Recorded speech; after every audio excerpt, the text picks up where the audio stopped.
বৃহস্পতিবার পবিত্র রাতে কেউ যদি এই দোয়াটি 100 বার পরে কোনো দিন পৃথিবীর কোনো মানুষের কাছে তার হাত পাততে হবে না। পৃথিবীর সব কিছু তার পায়ের নিচে আল্লাহ হাজির করে দিবেন।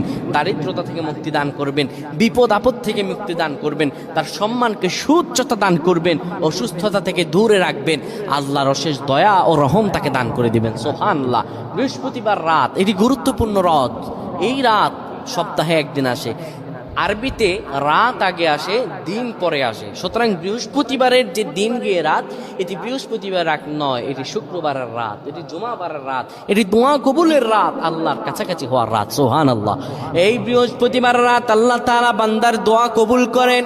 কেউ যদি বৃহস্পতিবার রাতে ঈশা নামাজের পরে পবিত্র হয়ে ইয়া হাইয়ু ইয়া হাইয়ু ইয়া হাইয়ু ইয়া রফিয়ু ইয়া রফিয়ু ইয়া রফিয়ু এই দোয়াগুলো পড়তে পারে 100 বার, আল্লাহ রব্বুল আলামিন তার মর্যাদা বৃদ্ধি করে দিবেন।